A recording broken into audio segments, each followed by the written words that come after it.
জনগণের ইচ্ছায় সংবিধান প্রতিদিন হবে প্রয়োজনে, that is law. Doctor Mohammad Yunus বলেছে এই সংবিধান সমুন্নত রাখার জন্য ওত নিল এই প্রেসিডেন্টের সংবিধান সমুন্নত রাখার কথা বলছে। হ্যাঁ বলছে, সেটা ব্যাখ্যা দিব। এক শিটে লিখে সবাইকে বলবেন হ্যাঁ না আমি তো 10টা একমত হব 10টা একমত হব না, আমার তো বক্তব্য থাকে। এইভাবে তো গণভোট হতে পারে না। জুলাই সনদ বাস্তবায়ন চান কি চান না, এই সরকারকে মালিকানা লিখে দেওয়া হয়েছে যে ঐক্যমত করবে, যা আসার সংস্কার করবে। ওনার মেয়াদটা উনি নির্ধারণ করছেন যে অল্প সংস্কার করলে ডিসেম্বরে যাব, আর বেশি হইলে আমি জুনে চলে যাব। গোলাম আজমের বই লেখা আছে পিআর সিস্টেমে, আমি সমকালে লিখছি, ডকুমেন্ট আছে, আমার ছবি দিয়ে ছাপা হয়েছে। জনগণকে গিয়ে বলবেন আমরা ক্ষমতায় গেলে এই করবো, আমরা ক্ষমতায় গেলে এইটা আপনার পার্থক্য।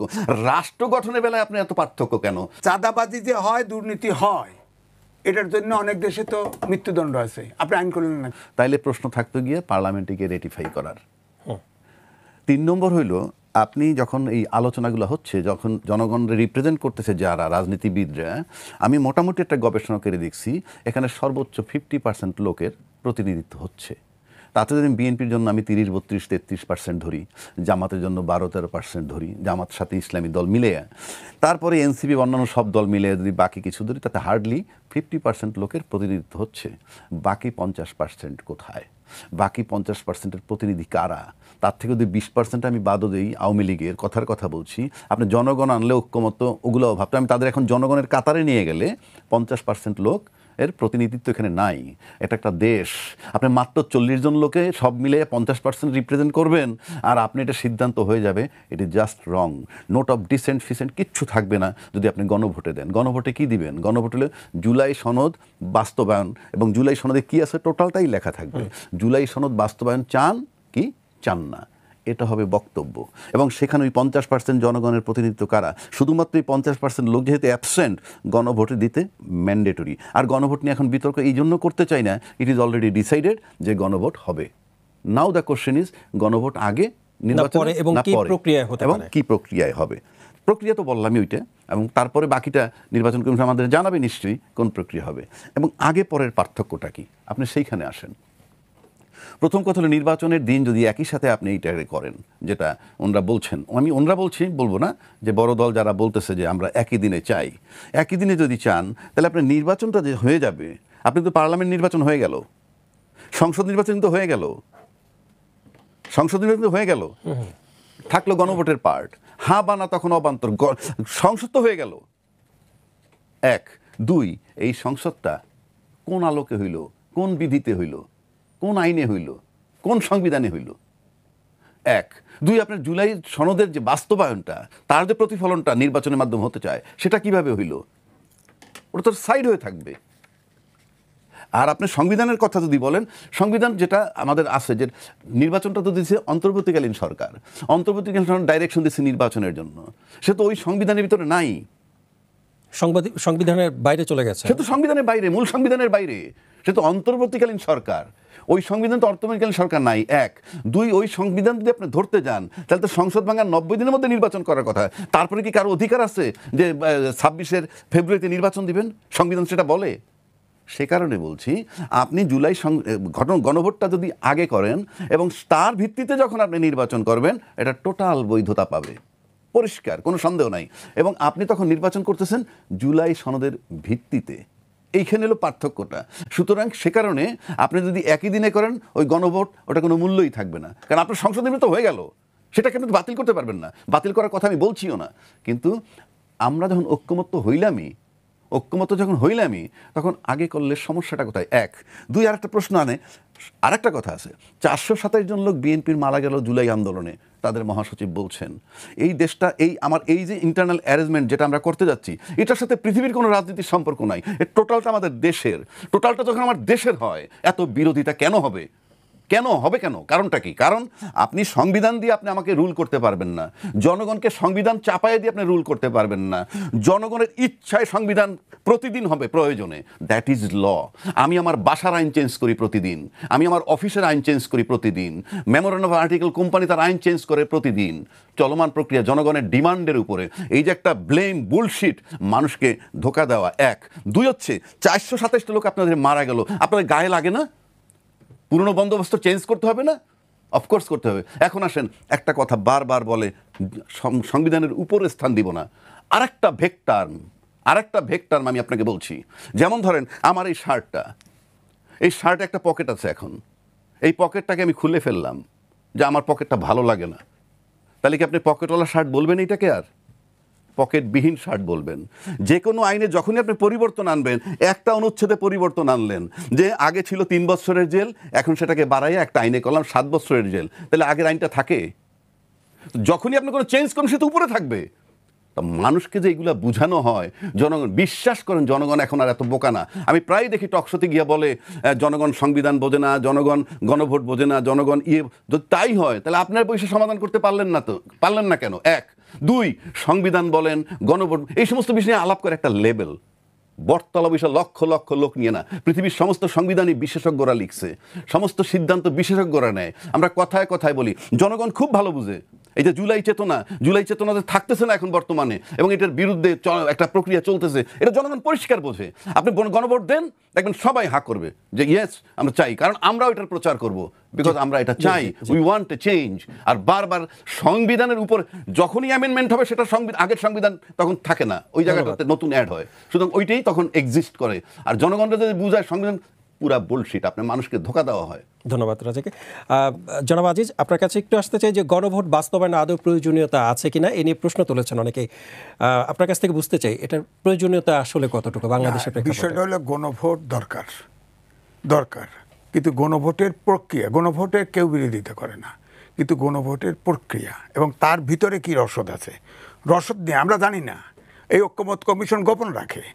আগে যে গণভোটের আপনার যে জুলাই সনদের যে ড্রাফট করেছিল, সেখানে 24-এর জন্য ছিল, 52 সাল থেকে সব অ্যাবসেন্ট ছিল।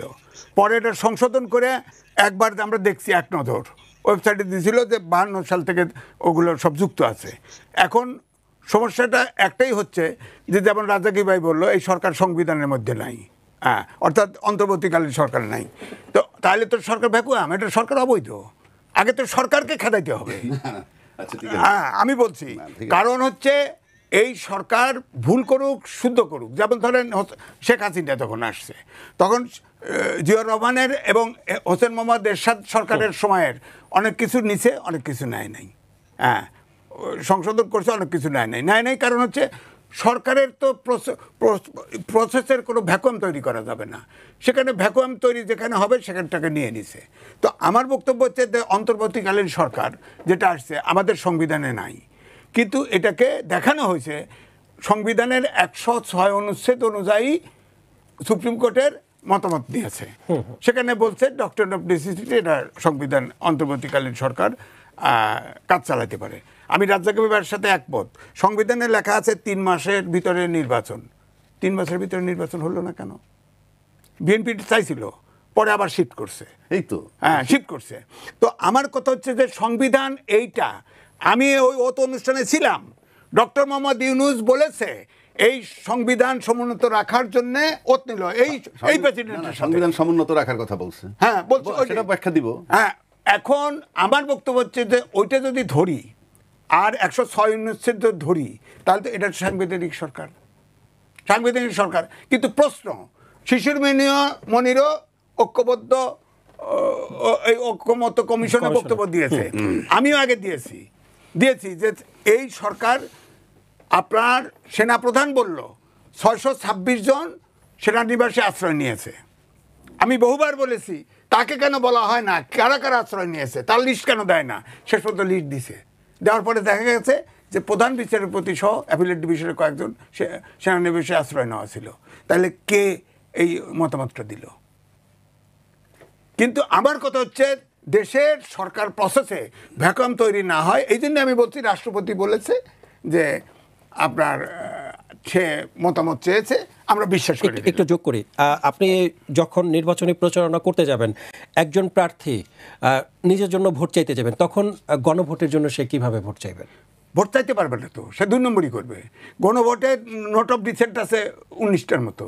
গণভোটে সব লোক একমত হওয়ার কথা না।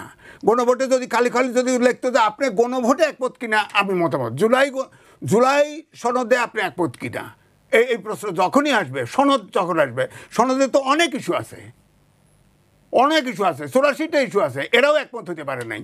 আপনি পয়েন্ট ব্ল্যাঙ্ক আমার ইয়েস নো মতামত চান কি করে? আপনি যদি একটা ইস্যু হয়, ধরেন একটা ইস্যু হলো, একটা ইস্যুতে যদি হয় যে আপনারা গণভোটে মতামত চাইলেন, আমি ইয়েস নো করলাম, সেটা পার্লামেন্টে যা অনুমোদন। এই গণভোটে যেটা গণভোটে এটা একটা স্বীকৃতি, জনগণের স্বীকৃতি, এটাও সংসদে পাশ হতে হবে। সংসদ যখন হবে এটাও পাশ হতে হবে। তো সুতরাং আমি কেন আমার যেটা ইয়ে হয় না, একমত না, আমি সেটাতে ইয়েস করবো কেন? তো এটা তো ব্ল্যাকমেইল করা হচ্ছে, জনগণকে ব্ল্যাকমেইল করা হচ্ছে। জুলাই 16-তে গণভোট দেওয়ার কারণে এটাকে ব্ল্যাকমেইল করা হচ্ছে। দুই হচ্ছে ধরেন আপনার সংসদ, এই এনসিপি চাইছিল একই সাথে সংসদ নির্বাচন এবং গণভোট হবে। গণভোটে যেটা প্রথম হয়েছিল মানে 72 সালে হয়েছিল আমাদের বাংলাদেশে, যে ওইটাই গণ পরিষদ হিসাবে কাজ করে এই জুলাই সনদ আমি আসবো দিয়ে তারপরে জনাব রাজ্জাককে একটু জানতে চাই যে এর আগে তো দেশে 3টি গণভোট হয়েছিল, সেখানে আমরা দেখেছি যে ব্যালটে সিল মেরে ব্যালট বাক্স ভরে রাখার নজিরও ছিল সেখানে। সেদিক থেকে জনমনের প্রত্যাশা কতটুকু পূরণ করতে পারবে আমাদের এই গণভোট? এই গণভোটের পদ্ধতি আসলে কি হওয়া উচিত? আপনি এর আগে বলেছেন, আরেকটু জানতে চাই আপনার কাছে। আমি বলি, যেটা আপনি বললেন বাক্স ভর্তি ছিল, সেগুলো তো অন্য কথা, সেটা তো অন্য কথা। আপনি যদি দুর্নীতি করেন, আপনি যদি রেগিং করেন, সেটা তো অন্য চ্যাপ্টার। এখন হবে কি হবে না সেই কথা আমি বলছি না। গণভোট হলো সবার ঊর্ধ্বে, গণভোট সংবিধানের ঊর্ধ্বে। গণভোট হওয়ার পর সংবিধানের সম্মতি দেওয়ার কিছু নাই। আমি চ্যালেঞ্জ করছি, গণভোট যখন হয়ে যাবে ইট ইজ ফাইনাল। এখন এটার আমরা একমত হইতে পারে নাই, নোট অফ ডিসেন্ট আছে বলেই তো গণভোটে বলা হবে জুলাই সনদ বাস্তবায়ন চান কি চান না, তখন তার ডিসেন্ট থাকছে না, তখন সবগুলো থাকতেছে। ওকে, তখন এটা চূড়ান্ত হয়ে গেল। এখন হবে কি হবে না, আগে না পরে সেটা আপনাকে বললাম। আর দ্বিতীয় কথা হচ্ছে যে, আপনাকে আরেকটা কথা বলি, ভাই বলছে সরকার যদি অবৈধ হয় তাহলে আপনি তার নির্বাচনটা চাচ্ছেন কেন? সে নির্বাচনটা তাহলে কে? সুপ্রিম কোর্ট বলছে সাংবিধানিক সংকট যখন হয়, সাংবিধানিক শূন্যতা যখন হয়, এইরকম পরিস্থিতিতে একটা অন্তর্বর্তীকালীন সরকার হতে পারে। Full stop. এরপর আর সুপ্রিম কোর্টে কোনো ফাংশন নাই, সরকার হয়ে গেল। সরকারটা কি সরকার হইল? অন্তর্বর্তীকালীন সরকার। উনি যে বলেন আমি ওত নিছি, ইয়েস উনি ওত নিছেন, রাষ্ট্রপতি তারে ওত দিছে। কি বলছেন? আমি সংবিধান সমুন্নত রাখবো। কোন সংবিধান? অন্তর্বর্তীকালীন সরকারের সংবিধান। এখন অন্তর্বর্তী সরকারের সংবিধান কোথায় বলতেছি তো আপনাকে। এই অন্তর্বর্তীকালীন সরকারের সংবিধানটি উনি যা করছেন, উনি যে ফেব্রুয়ারিতে নির্বাচন দিচ্ছেন আপনি মেনে নিচ্ছেন, এটাই ওনার সংবিধান। উনি যা কিছু করছেন, উনি বলছেন ওনার মেয়াদ ছিল না। ওনারা যে বললো বঙ্গভবনে ছিল, ওনারা কেউ মেয়াদ দিতে পারেন নাই। ওনার মেয়াদটা উনি নির্ধারণ করছেন যে অল্প সংস্কার হলে ডিসেম্বরে যাব, আর বেশি হলে আমি জুনে চলে যাব সংস্কার নির্বাচন দিয়ে। ওনার মেয়াদটা উনি নির্ধারণ করছেন, বিকজ অ্যাবসোলুটলি সে অ্যাবসোলুট, এবং ওনার সিদ্ধান্ত চলছে, নো অপশন।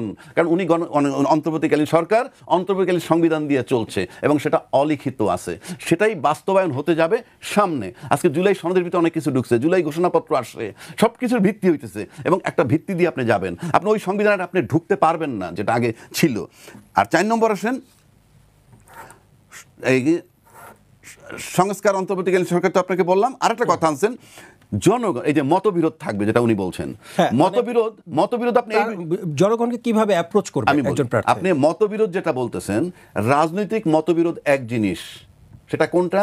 আপনি প্রথম আসবেন জনগণ, রাষ্ট্র এবং নির্বাচন। রাষ্ট্র গঠন করতেছি আমরা এই মুহূর্তে, মানে রাষ্ট্রটা কিভাবে চলবে সেই জিনিসটা। আর যখন নির্বাচনের প্রসঙ্গ, আপনার যার যার ম্যানিফেস্টো নিয়ে যাবেন, আপনার মতবিরোধ থাকবে, জনগণকে গিয়ে বলবেন আমরা ক্ষমতায় গেলে এই করবো, আমরা ক্ষমতায় গেলে এইটা। আপনার পার্থক্য। রাষ্ট্র গঠনের বেলায় আপনি এত পার্থক্য কেন? আমার এত লোক মারা গেল, আমার আয়নাঘর ছিল, আমরা ভিকটিম, আপনি 16 বছর মাঠে নামতে পারেননি, আপনি এখন এখানে ঐক্যমত্য হওয়া ম্যান্ডেটরি। আপনি বারবার সংবিধানের উপরে বলতে কিছু নাই, যা কিছু পরিবর্তন হবে সেটা আগের সংবিধানের উপরেই থাকবে। কারণ পরিবর্তন আপনি পার্সোনাল লাইফে দেখেন না, ঘর ভেঙে ঘরের পরিবর্তন করেন, আগেরটা থাকে না। এই যে ভেগ টার্ম, এগুলা বোঝানো যাবে না। আর গণভোট জনগণ খুব ভালো বোঝে যে এই 1400 সন্তান মারছে, তারপরে এত লোক আহত হয়েছে, আয়নাঘরের লোক রাখছে, এইগুলা যাতে ভবিষ্যতে না হয়, কেউ যাতে স্বৈরাচার না হইতে পারে, সেই জন্য প্রক্রিয়া নিছে জুলাই সনদ। আমি তো নিশ্চিত করে বলতে পারি এটা সমস্ত জনগণ অ্যাকসেপ্ট করবে। আর আমাদেরও নৈতিক দায়িত্ব থাকবে এই জুলাই সনদ হানা ভোটের ফেলায় সবাই স্বতঃস্ফূর্তভাবে বাস্তবায়নের পক্ষে ভোট দিতে হবে। We want change. সবাই বলে আমরা চেঞ্জ চাই। চেঞ্জ চাইলে আপনি চেঞ্জ করেন না কেন? নূহ নবীর আমলের বিষয় নিয়ে পড়ে থাকতে হবে এখনও আমাকে? 53 বছর আগের জিনিস পরিবর্তন হইতে পারে না?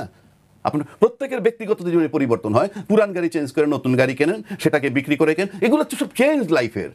আর সংবিধান এটা একটা রাষ্ট্র, জনগণের ইচ্ছায় সংবিধান হবে, ইট ইজ ম্যান্ডেটরি। এই যে ঐক্যমত্যে আসতে বিএনপির সদিচ্ছার অভাব আছে কিনা? বিএনপির সদিচ্ছার অভাব আছে কিনা জানি না, আমরা অ্যাকশনে যদি দেখি, অ্যাকশনে দেখলে আমরা বুঝি যে রাষ্ট্রের জন্য যেটা বলুক, যে এই গণভোটে যেটা চাচ্ছে সেটা রাষ্ট্রের জন্য অমঙ্গলজনক, কেউ কি বলতে পারে? পারে না। পিআর পদ্ধতির কথা কোন দল বলতে পারছে এটা এই রাষ্ট্রের জন্য, জনগণের জন্য ক্ষতিকারক? মাই চ্যালেঞ্জ, তারা ব্যাখ্যা দিয়ে বুঝাক যে পিআর পদ্ধতি রাষ্ট্র এবং জনগণের জন্য ক্ষতিকারক। সরকারের জন্য ক্ষতিকারক আমি শুনতে যাব না, রাষ্ট্র এবং জনগণের জন্য ক্ষতিকারক যেটা বুঝাবেন। যদি বলে গণভোটটাও রাষ্ট্র জনগণের জন্য ক্ষতিকারক, আমি মেনে নিব, আমি সকাল বিকাল এটার জিকির করবো, এটার বিরুদ্ধে, এই গণভোটের বিরুদ্ধে। একটু জানতে চাই যে পিআর পদ্ধতি আসলে এই যে দলগুলো বলছে কেউ চাচ্ছে কেউ চাচ্ছে না, আসলে কার স্বার্থে? যেমন জামাত বলছে পিআর পদ্ধতি চাই, কার স্বার্থে জামাত এটা? পরিষ্কার বলি আমি, এখানে কোনো প্রেম নাই। রাষ্ট্রের সাথে রাজনৈতিক দল কোনো প্রেম করে না, অন্য দেশ আমার দেশের সাথে কোনো প্রেম করে না, সবাই তার স্বার্থ নিয়ে ঘোরে। আমি বাজারে ঘুরি, আমারও একটা স্বার্থ আছে। কিন্তু আপনি যখন দেশ গঠন করার একটা সুযোগ আসছে, তখন পিআর পদ্ধতি জামাত ইসলাম চায়, মনে করেন মেইনলি সে উদ্যোক্তা। আপনি মনে করেন উনি একেবারে প্রেমে গদগদ বাংলাদেশের জন্য। পিআর পদ্ধতি হইলে কি হবে? উনি 35-40টা সিট পাবেন, বাংলাদেশে কেউ ঠেকাইতে পারবে না। 35-40টা সিট আমি বলে দিচ্ছি। পিআর পদ্ধতি যদি হয়, বিএনপি 135 থেকে 40টা সিট পাবে। এখন আসেন, যদি পিআর পদ্ধতি না হয় তাহলে বিএনপি 200 সিটের বেশি পাবে আজকে পর্যন্ত। কাজে উনি ওনার স্বার্থে চাচ্ছেন না, এবং আমি সেটা তাদের দোষও দিচ্ছি না, তারা তাদের রাজনীতি করে তারা স্বার্থ দেখবে। কিন্তু আপনার রাষ্ট্রকে যদি বিবেচনায় নেন, আপনার রাষ্ট্র চালাইতে হইলে আপনার একটা শক্ত বিরোধী দল লাগবে। জীবনের সব আয়োজন এখানে একসাথে। আপনি যদি মনে করেন গণতান্ত্রিক প্রক্রিয়া, আপনি খালি ভোটে জিতে চলে গেলেন পার্লামেন্টে, হ্যাঁ, আপনার সামনে কিচ্ছু নাই, শুধু আপনি আর আপনি। আপনি যদি দেশের চিন্তা করেন, দেশের উন্নয়ন, দেশের রাষ্ট্র, জনগণের চিন্তা করেন, এবং আপনিও ব্যালেন্সের মধ্যে থাকবেন, আপনার পাহারাদার রাখতে হবে, তাহলে আপনাকেও চিন্তা করতে হবে যে শক্ত বিরোধী দল কিভাবে আনা যায়। লুকোচুরি খেলে নয়। এই যে লুকোচুরি চলতেছে অলরেডি, অমুক জায়গায় সিট ছেড়ে দিব অমুক দলের জন্যে, সেখানে কিন্তু আমার ভোটগুলো ওই দল পাবে। এটা প্রতারণা। কাজে পিআর পদ্ধতি যারা চাচ্ছে, যে চাচ্ছে তার স্বার্থে, যে চাচ্ছে না তার স্বার্থে, দুইটা, যারা চাচ্ছে না তারা একবার জাতির উদ্দেশ্যে বলুক যে পিআর পদ্ধতি হইলে দেশের এবং জনগণের এই ক্ষতিটা হবে। যদি বুঝাইতে পারে, আমি তাদের সমর্থন করব। ধন্যবাদ। জনাব আজিজ, পিআর পদ্ধতিতে আপনারা চাচ্ছেন না, মানে বিএনপি চাচ্ছে না কেন? আসন কমে যাওয়ার ভয়ে? রাজ্যে কি ভাই যেটা এটা হতে পারে, কিন্তু পিআর পদ্ধতি নিয়ে আমি সমকালে বিরাট লেখা লিখেছিলাম। সেখানে আমি একটা শর্ত ধরে দিয়েছিলাম যে যে দেশে উন্নত মানের গণতন্ত্র নাই, সে দেশে পিআর পদ্ধতি দেশের জাতির জন্য ক্ষতিকর। কারণ হচ্ছে, আমি উদাহরণ দিয়ে বলি যে এই যে বিএনপির সাথে যে দলগুলো মুভ করে চলছে, এদেরকে কয়েকটা ছোট দলকে ইন্ডিকেশন দেওয়া হয়েছে যে তুমি ওই সেটে ইলেকশন করো, তুমি ওই সেটে ইলেকশন করো। একজন বাস ওই ইঙ্গিত পায়, তার কোনো লোক নাই, জন নাই, এলাকায় চলে গেছে। 17 বছর তাদের অন্তত 8-10টা প্রার্থী রয়েছে, দাওয়াত দিয়েছে, দাওয়াত দিয়ে শেষে উল্টায় গেছে, উল্টায় এখন সব পিআর পদ্ধতি কিন্তু ক্লিয়ার কথা, পিআর পদ্ধতিতে চায়। তো তাহলে আপনি যদি পিআর পদ্ধতি করেন, তাহলে তো হর্স ট্রেডিং হবে, একটু স্বার্থ ব্যাঘাত করতে উল্টায় যাবে। এটা তো পাহারা হয় সরকারের। না, এটা নেপালের মতো হবে। সরকার 12 বছরে 17 বার পতন ঘটবে। শ্রীলঙ্কায় পিআর পদ্ধতি, দেশটা তো শেষ। আমি পিআর পদ্ধতিতে বিষয়টা হলো, পিআর পদ্ধতি অর্থাৎ যতক্ষণ পর্যন্ত সংগঠনের ভিতরে রাজনৈতিক চর্চা না থাকবে এবং দেশের রাজনীতিবিদরা দেশ এবং জাতির স্বার্থে মানে অবিচল না হবে, ততক্ষণ পর্যন্ত পিআর পদ্ধতি প্রপারলি ফাংশন করবে না। যেমন ধরেন, আমি বলি, আমাদের দেশে শেখ হাসিনা পালিয়ে গেছে, ওখানেও তো দেশত্ববোধ আছে। আপনি শেখ হাসিনাকে পার্লামেন্টারি পার্টি বসে তাকে আশ্রয় দিয়েছে, ওখানে মোদি দেয় নাই, কিন্তু ওখানে রাহুল গান্ধীও ছিল, বিরোধী দলও ছিল। অর্থাৎ এটা দেশের সিদ্ধান্ত নিয়ে। আমাদের দেশে কোনো ইস্যুতে একমত, ওই যে জুলাই সনদ, সবাই তো রাজি। জুলাই সনদ, এ দেশের 18 কোটি লোক, জুলাই সনদ হওয়া উচিত। সরকার এটাকে অ্যাভয়েড করার চেষ্টা করছে প্রথমে, এরপরে এখন পার্টিগুলো বসে মালিকানা সেজা নানান রকম বেজাল লাগাইছে। এখন গণভোট দিবে, গণভোট কোথায়? যদি রাজাকি ভাই যেমন বলে অমুকটাই তমুকটাই, গণভোট কোথায়? শেখ হাসিনা তো গণভোট, এই সংবিধান তো বাতিল করে দিছে। গণভোটের জন্যই হবে কিনা, এটার জন্যই তো গণভোট লাগে, যে গণভোট আবার ইন্ট্রোডিউস হবে কিনা, সেটা আছে নাকি? নাই তো। গণভোট কি? গণভোট তো ইলিগেল এখন। গণভোট কি? গণভোট তো সংবিধানে নাই। আপনি বলেন, তাহলে গণভোট দিবে কি করে? আবার গণভোটের ভিতরে সবাই একমত না, আমি এসনো কেমনে দেব? তাহলে সবগুলো নোট অফ ডিসেন্ট আছে, একমত হয়েছে যতগুলো আছে সবগুলো লিখে দিক, সবগুলোর ভিতরে আমি ক্রস টিক দেবো, তাহলে তো আমার গণভোটের ব্যাপারে আর পিআর সিস্টেমে আর একটু ব্যাখ্যা দিতে পারলাম না যে। আচ্ছা আমি জি শুনি আপনার ব্যাখ্যা, শোনেন একটু সংক্ষেপে শুনতে চাই হ্যাঁ, আর কি। পিআর সিস্টেমে যেটা রাজ্জাকি বলছে ঠিক, কারণ পিআর সিস্টেমে গেলে অনেক দল যেমন জামাতে ইসলাম এবং হাত পাখার ইসলামিক আন্দোলন, তারা কিন্তু প্রথম পিআর সিস্টেম চাইছে 1/11 সময় দরখাস্ত দিয়ে। গোলাম আজমের বই লেখা আছে পিআর সিস্টেমে, আমি সমকালে লিখছি, ডকুমেন্ট আছে, আমার ছবি দিয়ে ছাপা হয়েছে, হ্যাঁ বিরাট করে। তো যাই হোক, পিআর সিস্টেমে আমাদের দেশে ফিজিবল না, একদমই ফিজিবল না। পিআর সিস্টেম গেলে এদেশের স্বাধীনতা সার্বভৌমত্ব হুমকির স্বরূপ হয়ে যাবে। এটার কারণটা হচ্ছে